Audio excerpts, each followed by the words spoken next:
Are public restrooms as dangerous as we think? To sit or not to sit? That is the question. Whether you're a germaphobe or not, the thought of sitting on the toilet seat in a public restroom strikes fear into most people. Well, this universal terror got us thinking, so we decided to find out if public restrooms are as dangerous as people think, and what you can do to be safer in them. Stick around till the end of the video for a useful bonus, the answer to one of the most burning questions regarding public restrooms. Rule number 1. The most dangerous places are the ones that seem the safest.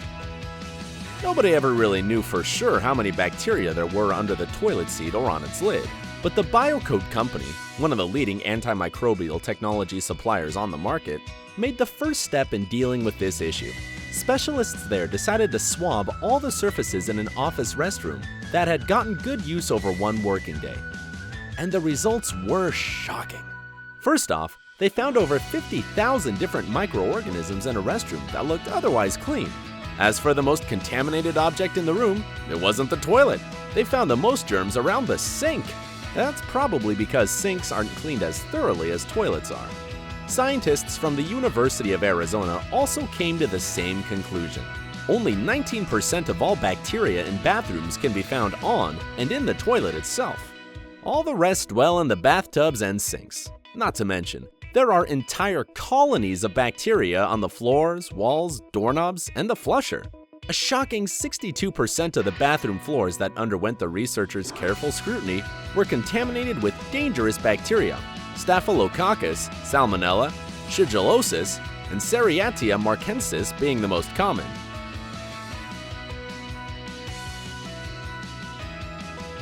Rule number 2. Pay attention to the details. Whenever you walk into a public restroom, pay close attention to some things before you use it. Check that there's soap, toilet paper, and a cleaning schedule hanging on the wall or door. Take a look at the schedule itself. You want to look for today's date and time intervals that are no more than a few hours apart. As for low-traffic bathrooms in small or medium-sized offices, one cleaning a day should be enough. But those in restaurants, malls, airports, and other really busy places demand a minimum of 10 cleanings a day.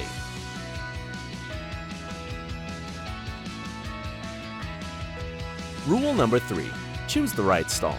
According to researchers, even when there are just 2 stalls in a restroom, people are more likely to choose the second one. And if there are more, the most bacteria will be in the middle one because it gets used more often. Perhaps we're simply making sure to have a neighbor just in case we need to ask for TP. Whatever the case, if you're worried about bacteria, go for the first stall. Statistically speaking, fewer people have been there, so it'll be cleaner.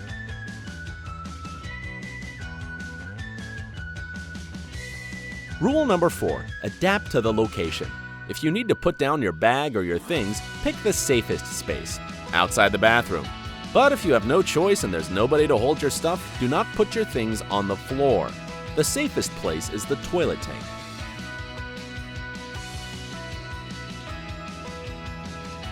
Rule number 5. Sit correctly. Believe it or not, we haven't always used toilets to do our business. And the ones that we know and use today are a relatively new design. But this 90-degree position we have to sit in when we use one is absolutely unnatural when it comes to going number 2. It causes tension and strain and can lead to constipation and hemorrhoids. Plus, some doctors consider it a potential cause of appendicitis, inflammatory bowel disease, and even heart attacks. As for the 35-degree position, it's much more innate and allows everything to take its natural course. It's not only normal in the wild, it's also common among a lot of cultures around the world. An additional advantage of this position is a nice thigh workout. So if you're in a rush and away from your home bowl, it's better to sit in the 35-degree position to avoid any injuries. Just remember though, that not all places allow visitors to stand on the seats. So if you are in one of these restrooms, just squat over the toilet and try not to touch the seat. Rule number 6. Don't put toilet paper on the seat. As for those who don't want to or physically can't assume the squatting position, they like to lay toilet paper on the seat. No matter how hygienic this might seem, it's actually one of the worst things you can do. Despite what most people believe, lining the seat with toilet paper, or even with one of those fancy paper covers, still exposes you to tons of bacteria and germs. First off, toilet seats are constructed in a very smart way. Their shape and smooth surface don't let bacteria stick to them or spread. And secondly, many people often forget to close the lid when they flush, so bacteria get sprayed all over the restroom, including on the toilet paper roll. Paper, unlike toilet seats, has a rough texture that absorbs moisture really well. That's why it's a great environment for bacteria to latch onto and multiply. What's more, your own skin gives you enough protection to stay safe from all the nasty stuff lurking around the toilet bowl. Your skin is a natural barrier protecting you from different harmful microorganisms. Plus, and get ready for this shocking and kinda disgusting revelation, most of the bacteria you can find on toilet seats are already dwelling on your body. So unless you come with your own toilet paper, don't put it on the toilet seat. Rule number 7, exit gracefully. When you're done, you need to leave the bathroom correctly. Close the toilet lid right after you stand up and flush the water only after you close the lid.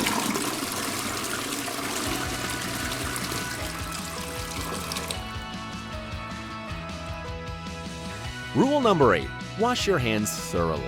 Wash your hands especially well because, hate to break it to you, they're covered in bacteria. You touch your face from 2 to 5 times a minute, which means that you can easily put unwelcome guests dangerously close to your eyes and mouth, and that's how they get into your body and make you sick.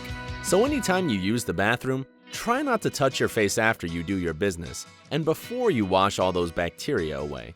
Some people even like to wash their hands before they use the bathroom. Start by rinsing your hands with warm or hot water. Thoroughly lather them up with soap and rub them together for at least 20 to 30 seconds. Focus on the areas under the nails and between the fingers. After you rinse off the soap, dry your hands, preferably with paper towels. And that's because those electric hand dryers can blow the germs back on your recently washed hands. Once your hands are nice and clean, leave the restroom without touching any surfaces, including the door handle. Use your hips, feet, elbows, or any other covered body part. Just consider it a fun and necessary challenge. Bonus time! Despite all the rumors and fears surrounding this object, it's nearly impossible to get an STD from a toilet.